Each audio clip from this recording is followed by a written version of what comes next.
नमस्कार। आज मैं जिला पंचायत अध्यक्ष प्रतिनिधि भाजपा के वरिष्ठ नेता आलोक सिंह रोहित से मुखातिब हूँ। आलोक सिंह रोहित अपने कार्य व्यवहार और संस्कार से कम समय में अयोध्या की राजनीति में जाने पहचाने जाते हैं। जिला पंचायत क्षेत्र के किसी भी जनप्रतिनिधि जिला पंचायत सदस्य ने कभी इनकी कोई मुखालफत नहीं हुई है। ये भी एक बहुत बड़ा कारण है इनके कार्य व्यवहार का। कभी कोई विरोध नहीं हुआ है। इस समय प्रशासक भी हैं आप। उत्तर प्रदेश सरकार ने कार्यकाल समाप्त होने के बाद प्रशासक बनाए गए हैं और मैं सीधे सीधे आलोक सिंह रोहित जी से बात करना चाहता हूं। अयोध्या विधानसभा में इनकी प्रबल चर्चा चल रही इस समय। मैं ये जानना चाहता हूं कि जिला पंचायत अध्यक्ष पद तो काफ़ी बड़ा है, करीब 4-5 विधायक आपके अंडर में आते हैं। विधायक लड़ने की सोच कैसे आई? ऐसा कुछ नहीं है।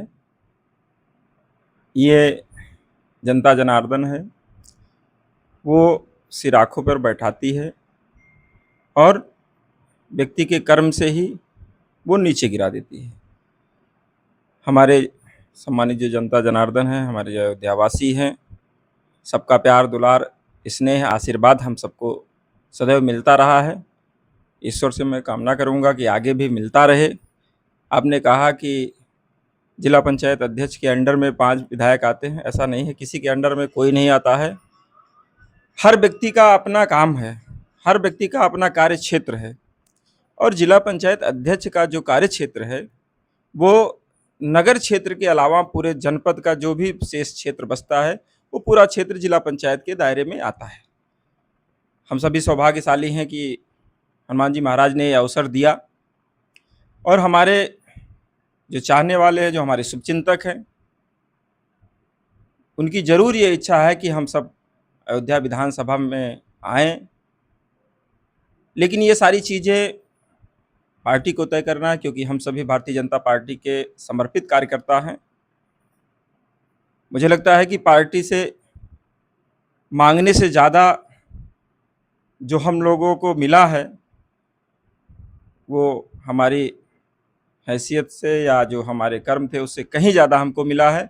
मेरे कर्म के आधार पे, मेरे कार्य के आधार पे पार्टी तय करेगी कि आगे मेरे लिए क्या बेहतर होगा, क्योंकि पार्टी मुझसे ज़्यादा मेरे बारे में अच्छा सोच सकती है। रोहित बाबू, आपके पास कौन सा ऐसा जादू है जो आप दूसरों को भी अपना बना लेते हैं? कैसे? देखिए,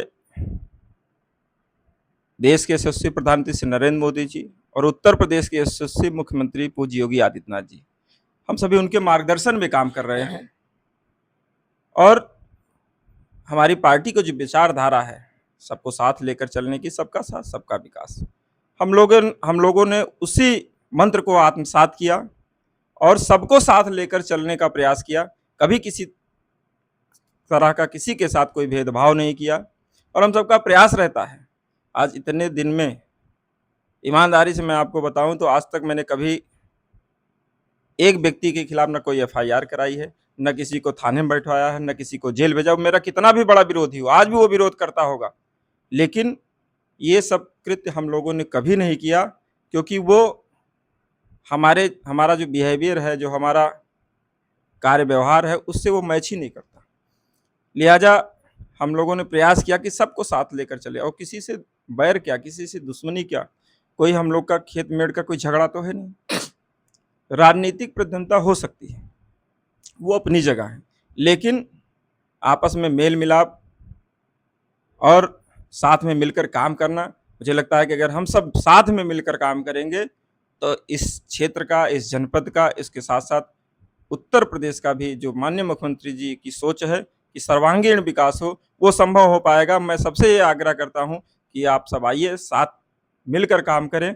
निश्चित ही एक जो माननीय मुख्यमंत्री जी की सोच है कि स्वच्छ अयोध्या, सुंदर अयोध्या और भव्य नव्य अयोध्या बने, उस दिशा में हम सभी अग्रसर भी हैं और उसको पूर्णता की तरफ ले जाने के लिए ये अहम कदम होगा। भारतीय जनता पार्टी इस समय स्वाधीनता संग्राम की याद में तिरंगा यात्रा निकाल रही है। आप भी बहुत मजबूती के साथ जुटे हैं। क्या कहना आपको तिरंगा यात्रा पर? यह हम सबके लिए गौरव का विषय है। पहले लोग लालायित रहते थे कि कैसे हम अपने घर पर तिरंगा लगाएं, लेकिन कानूनी अड़चनें थी। लोग मजबूर होते थे कि तिरंगे को हाथ में लेकर और तिरंगे को सामने देखकर भी अपने घर पे नहीं लगा पाते थे। लेकिन आज देश के यशस्वी प्रधानमंत्री से नरेंद्र मोदी जी ने यह रास्ता प्रशस्त कर दिया कि हर व्यक्ति अपने घर पर 15 अगस्त के दिन तिरंगा फहराए। और उसी क्रम में 9 तारीख से लगातार तिरंगा यात्रा, हर घर तिरंगा अभियान, सभी के घरों पर तिरंगा लगाए जाने की प्रक्रिया, सारी चीज़ लगातार चल रही हैं और हम सब बढ़ चढ़कर उसमें हिस्सा ले रहे हैं। और इसके साथ-साथ सभी देशवासी एकदम उत्सुकता के साथ, तन्मयता के साथ अपने देश की आन बान शान, इस तिरंगे को अपने घर पर लहराने के लिए आतुर हैं। और ये देखकर अच्छा लगता है, ये गौरव का पल होता है जब हम अपने घर पे तिरंगा लहराते हैं। इसके लिए मैं माननीय प्रधानमंत्री जी का बहुत धन्यवाद, आभार व्यक्त करता हूँ। एक आखिरी सवाल अध्यक्ष जी ये है, मान लीजिए कल को आपको संगठन ने टिकट दिया और आप चुनाव जीत जाते हैं अयोध्या विधानसभा से, तो आपके दिमाग में कौन सा ऐसा कार्य है जो अभी तक अयोध्या में नहीं हो पाया, किसी का दिमाग नहीं गया वहां पे? देखिए, चुनाव जीत जाते हैं, आगे क्या होता है, ये सब चीज़ें बात की हैं।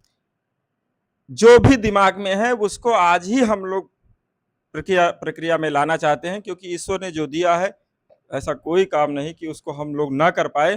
हाँ, शहरी क्षेत्रों में हम सभी काम नहीं कर सकते हैं, हम लोग सिर्फ ग्रामीण क्षेत्रों में काम कर सकते हैं। लेकिन हमारे उत्तर प्रदेश के यशस्वी मुख्यमंत्री पूज्य योगी आदित्यनाथ जी ने ऐसा सिस्टम बना दिया है कि कोई भी जनप्रतिनिधि यदि कहीं किसी भी क्षेत्र में काम करना चाहे तो माननीय मुख्यमंत्री जी के तमाम कोष हैं कि जहाँ से वो सारे काम हो सकते हैं। हम लोग पत्र लिखते हैं और वो सारे काम भी, वो भी रास्ते प्रशस्त होते हैं।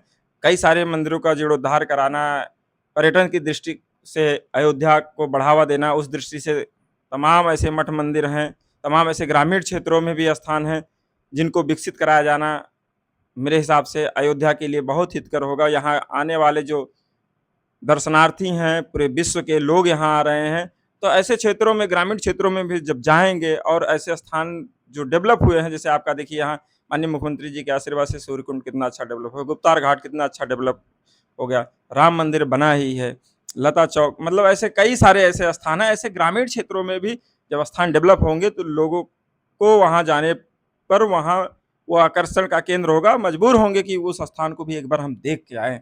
जब ऐसी सोच होगी तो ग्रामीण क्षेत्रों में भी पर्यटन को बढ़ावा मिलेगा और उस दिशा में हम सभी लगातार काम कर रहे हैं। पद आते जाते रहेंगे, लेकिन जो हमारा समर्पण है, जो हमारा भाव है, जो हमारा काम करने का अपना तरीका है, जब तक उत्तर प्रदेश में यशस्वी मुख्यमंत्री पूज्य योगी आदित्यनाथ जी रहेंगे, मुझे लगता है किसी तरह की कोई रुकावट आने वाली नहीं है। क्योंकि हम लोग से स्वयं आज तक मुझे नहीं लगता कि कभी जिला पंचायत अध्यक्षों से पीडब्ल्यूडी ने मांगा होगा कि आप अपने प्रस्ताव दे दीजिए। अभी हम लोगों ने लगभग 100 किलोमीटर रोड पीडब्ल्यूडी को दिया है, आरईएस को दिया है, जिला पंचायत से काम हो ही रहा है, पर्यटन से तमाम सारे काम हम लोग के प्रस्ताव पे हुए हैं। तो काम सब हो रहे हैं। ऐसा नहीं कि हम विधायक बन जाएँगे, सांसद बन जाएँगे तभी कोई काम होगा। काम करने का अंदर से भाव होना चाहिए, काम अपने आप होगा। यदि हम काम नहीं करना चाहते हैं, यदि हमारे अंदर काम करने की क्षमता नहीं होगी, तो हमारे पास सब कुछ होते हुए भी काम नहीं हो सकता। अगर क्षमता है, अंदर से दृढ़ संकल्प है कि हमें विकास करना है, अयोध्या का काम करना है, तो मुझे लगता है कि कोई भी अड़चन आड़े हाथों नहीं आएगी। 4 दिन बाद स्वतंत्रता दिवस मनाया जाएगा, आप जनता को क्या उद्बोधन देंगे अपना?